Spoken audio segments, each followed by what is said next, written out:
अमरनाथ गुफा के पास बादल फटने से 15 लोगों की मौत हो गई। वहीं हादसे में कई लोग घायल हो गए। बचाव अभियान के लिए एनडीआरएफ, एसडीआरएफ, सेना, जम्मू कश्मीर पुलिस के साथ साथ स्थानीय प्रशासन सक्रिय है। बादल फटने से तीर्थ यात्रियों के कई टेंट भी चपेट में आ गए। यह हादसा शुक्रवार शाम करीब 5:30 बजे हुआ। हालांकि हादसे में 2 घंटे बाद ही रेस्क्यू टीम ने कहा कि हालात नियंत्रण में है। एनडीआरएफ की टीम ने 3 लोगों को बचा लिया। हमारी एक टीम तो होली केव के बिल्कुल पास तैनात रहती है, तो वो टीम तो इमीडिएटली जुड़ गई थी राहत कार्य में। 2 टीमें और पास में हैं, बरारी मार्ग में और पंचतरनी में, जिनमें से बरारी मार्ग की टीम ऑलरेडी वहां पहुंच के शामिल हो गई है। पंचतरनी की टीम शामिल हो रही है। बादल फटने के बाद सैलाब टेंटों के बीच बहने लगा था, जिसके बाद श्रद्धालुओं के बीच हाहाकार मच गया। बताया जा रहा है कि लगातार बारिश की वजह से हालात बिगड़ते चले गए और नालों में उफान से सैलाब टेंट के बीच आ गया। अंधेरे की वजह से रेस्क्यू टीम को काफी मुश्किल हुई। आईटीबीपी के मुताबिक बारिश के बाद से ही लगातार श्रद्धालुओं को अलर्ट किया जा रहा था। घायलों को एयरलिफ्ट कर हॉस्पिटल में भर्ती कराया गया। श्राइन बोर्ड और प्रशासन की तरफ से हेल्पलाइन नंबर भी जारी किए गए हैं, जिससे लोग अपने परिजनों से संपर्क कर सकें। शुक्रवार को करीब 8 से 10 हजार श्रद्धालु यात्रा में शामिल थे। गनीमत रही कि हादसे के कुछ देर बाद ही बारिश रुक गई, नहीं तो मरने वालों का आंकड़ा और बढ़ सकता था। हादसे के बाद एहतियात के तौर पर अस्थायी रूप से अमरनाथ यात्रा को रोक दिया गया। अगर मौसम सामान्य रहा और रास्ता साफ हो गया तो यात्रा फिर शुरू की जाएगी।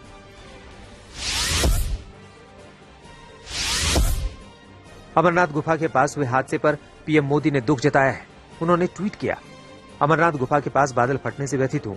शोक संतप्त परिवार के प्रति संवेदना है। जम्मू कश्मीर के उपराज्यपाल मनोज सिन्हा से बात की और हालात का जायजा लिया। बचाव और राहत का कार्य जारी है। प्रभावितों को हर संभव सहायता प्रदान की जा रही है। गृहमंत्री अमित शाह ने भी हादसे पर दुख जताया और उपराज्यपाल मनोज सिन्हा से हादसे की जानकारी ली। यात्रा 30 जून से शुरू हुई थी, जो 11 अगस्त तक चलेगी। इस बार करीब 3 लाख श्रद्धालुओं के शामिल होने की संभावना है।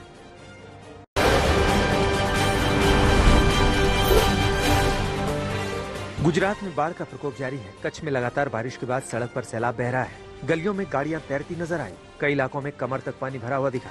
रेस्क्यू टीम लगातार सैलाब के बीच गाड़ियों का रेस्क्यू करती दिखी। सड़क पर खड़ी गाड़ियों की छत तक पानी पहुंच गया।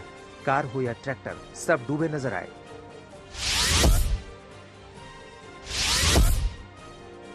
कच्छ में नदियां उफान पर हैं। इंसान के साथ जानवरों का भी बुरा हाल दिखा। भैंस बहते हुए कैमरे में कैद हो गई। मौसम विभाग के मुताबिक अभी अगले 4 दिन और गुजरात पर भारी है। समुद्र में मछुआरों को नहीं जाने की हिदायत बार बार दी जा रही है। समुद्री किनारे शहरों में तेज हवाओं के साथ बारिश का अलर्ट है। सैलानियों से भी समुद्री इलाकों से दूर रहने की गुजारिश की जा रही है।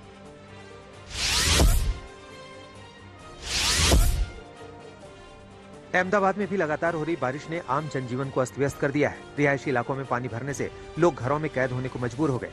द्वारका में भी उफनती लहरों में 3 लोग बह गए। इनकी कार लहरों के बीच फंस गई थी। फायर ब्रिगेड की टीम ने कड़ी मशक्कत के बाद इनका रेस्क्यू कर लिया।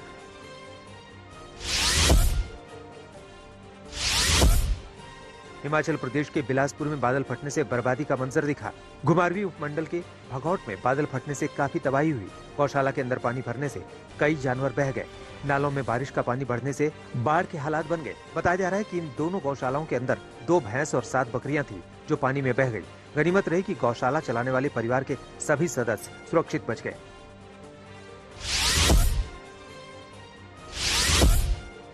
उत्तराखंड में भी बारिश मुसीबत का सबब बनी हुई है। पिथौरागढ़ में लैंडस्लाइड का लाइव वीडियो सामने आया। पलक झपकते ही पहाड़ का बड़ा हिस्सा सड़क पर आ गया। एक तरफ रेस्क्यू के लिए आई जेसीबी इंतजार कर रही थी, तभी दूसरी तरफ एक कार भी वहां फंस गई। कुछ यात्री लैंडस्लाइड की वजह से पैदल पार करने की कोशिश करते दिखे, लेकिन जैसे ही पहाड़ दरकना शुरू हुआ, लोग चिल्लाने लगे, जिसके बाद पास में मौजूद यात्रियों ने भागकर जान बचाई।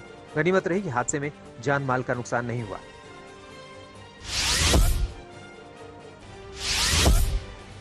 पिथौरागढ़ में गांव वाले उफनती नदी को पार करने के लिए मजबूर दिखे। खुमती गांव को शहर से जोड़ने वाले 4 पुल 2020 की बारिश में तबाह हो गए थे, जिसके बाद से लोगों को यूं ही नदी पार करके सफर तय करना पड़ता है। खासतौर पर बारिश में यह सफर और जानलेवा हो जाता है।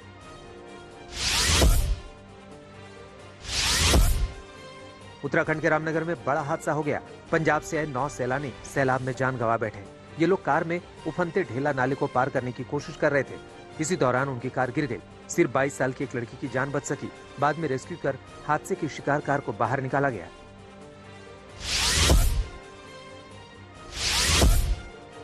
उत्तराखंड में मानसून की एंट्री के साथ ही मुसीबत बढ़ गई है। बारिश और लैंडस्लाइड की वजह से मलबा आने से करीब 150 से ज्यादा सड़कों को नुकसान हुआ है। इनमें 11 स्टेट हाईवे भी शामिल है। बद्रीनाथ और केदारनाथ के रास्ते में भी कई जगहों पर लैंडस्लाइड से हाईवे को नुकसान हुआ है। मौसम विभाग ने आगे भी भारी बारिश का येलो अलर्ट जारी किया है।